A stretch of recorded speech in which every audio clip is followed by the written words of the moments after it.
Hey guys, it's your best fight friends. I'm Kelsey. Way over there is Rachel. Rachel, can you hear me? Because she's further away.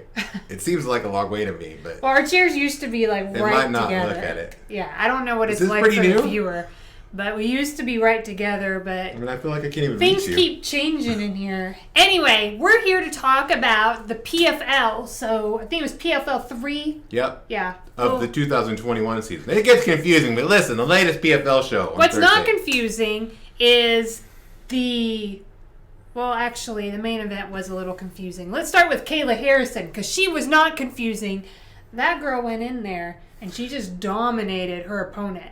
And, immediately, went in. There was some, striking. She got inside, got her arms around her, worked, took her down, and then it was all over. Well, and that's what Kayla does. In her past interview, she said it's all she wants to do. She is, of course, a 2-time Olympic champion in judo. What do you think she's going to do? She's going to go in there, she's going to trip you, take you to the ground, and she's going to smash you. I tweeted last night, all Kayla Harrison does is smash fools and cash checks. Now, actually, all she does is smash fools, cash checks, and raise 2 kids. However, pretty accurate. I think that's what she does, and I love watching her fight. PFL had a pretty great tweet. I loved it last night. PFL said Kayla Harrison's hands were rated E for everybody. Yeah, because in her post-fight interview, she was like, come one, come all, get inside that cage with me and bring it. Because she doesn't care. She doesn't care who she's in there with. She says she's the best. She is the best. I think that she's on her way to becoming, one of the best ever to do it. I think she has everything that you could possibly want.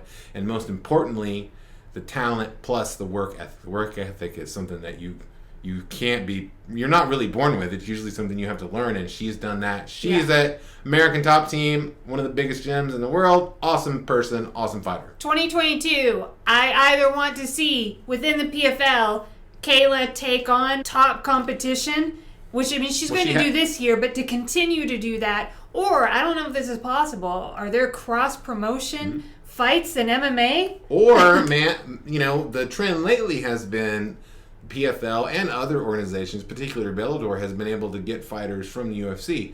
Anthony Showtime Pettis, right? He won his last UFC fight. They wanted to re-sign him. He chose to go to the PFL. Fabricio Werdum, he won his last UFC fight, and he was expected to actually go over to Bellator, ended up with the PFL. So maybe PFL can keep bringing her people that can challenge her. And that's interesting because within the UFC, they don't have enough female competitors to even fill out all the weight classes. And even the ones they do have, I think they only have 2 weight classes for women right now, I think. And the champs in those divisions are kind of... 4. 4? Okay. The champs in those divisions are who's Amanda supposed to do? Now, she may not fight Kayla. They are teammates at American Top Team, but... they may, right? If you they fight each other, probably. If you want to be best. Anyway, I think that there is room for some switcheroos. Is that what it's called? The old cross-promotional fights that only benefit the fans and not the actual promoters. Right? That'll happen. I'm sure that'll happen. Let's talk about the main event because it was also exciting, but for very different reasons. Now, I got to learn about these guys in the event, and I said to you, it's funny because the one guy was 31 years old, and you kind of, in the combat sports world, you're like, okay, that's getting on up there, But his opponent was much, much older than him at 43, I believe. Fabricio Werdum, former UFC heavyweight champion and really MMA legend. Yeah. And at the beginning of the fight, you could tell the difference in size. The younger guy was a lot bigger, but also when they were announcing, Werdum was like, huh? Okay. What? Huh? I can't hear you. That did not happen. What I did notice is that nobody, the commentators in my Twitterverse there, nobody was talking about Werdum being washed up. Everybody was like, he's a legend, he's a veteran, but everybody was like, he was a favorite. Yeah, he was a big favorite, and he looked like he was on his way and maybe actually deserved to win by the submission.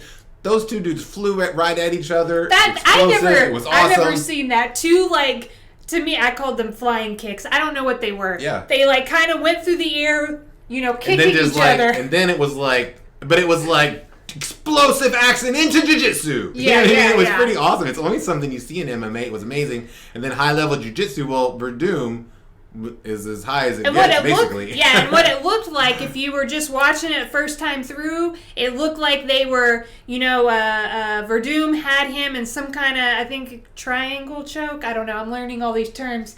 And it looked like, he might have him, but he got out of it, and then he just started, smashing him, and the ref called it off. What we find out later is that perhaps, or not perhaps, it really seems that there was a tap. It was tap, tap, punch.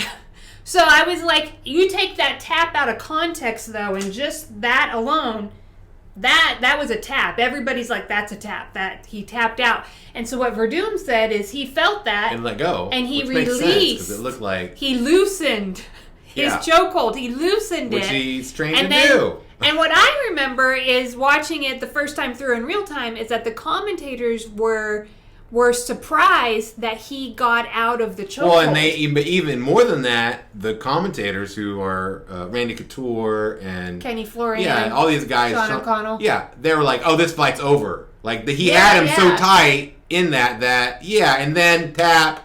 But we don't see, most of us don't see that the first time, so it's just like surprising that he got out of it. And then, he just wailed on him, and so but the ref didn't see that tap. Come on! And Werdum was like, he said, next time. For 23 years, if he feels a tap, he releases, because you don't want to break somebody's arm if you have an arm bar. You don't want to have somebody pass out. That's not the goal of what we're doing. And you want him to be thinking about that. Werdum, a legend, 100 years old. He's blind in both eyes. He can't hear anything. He's like, and he's just groping around in there. He didn't even know the flying kick was coming. He just was like flying out there to grab him.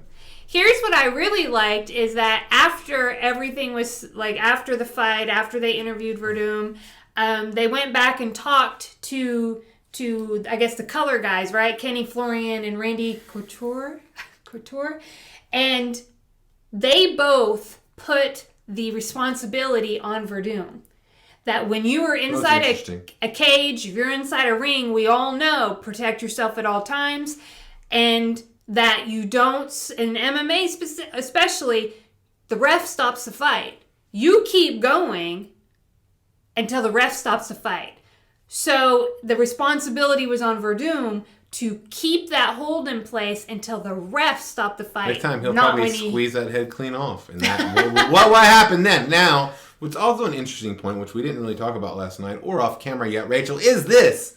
In New Jersey, which is where they are, they have instant replay. But the PFL chose not to use instant replay because they don't use instant replay everywhere that the PFL will go this season. However... because they have a season, they want everything to be equal. They want integrity. So, however, they do... Fabricio Werdum was able to apply with the local commissioner who can review it and maybe can overturn it. So we'll have to see what happens there. Mm-hmm. If he loses, though, he's now hit the bottom here of this bracket. Has to work hard. As the favorite of the heavyweight, the big signing the PFL. So it's super interesting. And man, this season's already awesome. And we're just, almost halfway through it. Yeah. So next fights start, I think, around June 10th. And hey, be on the lookout, boxing fans, because Claressa Shields is she's going to fight in a real MMA fight for that event. She's not part of the regular season. She won't be in the tournament.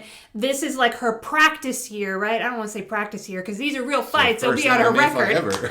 But she's 0-0, and one of those O's is going to go, and we hope it's the O on the left. Yeah, good call, Rachel.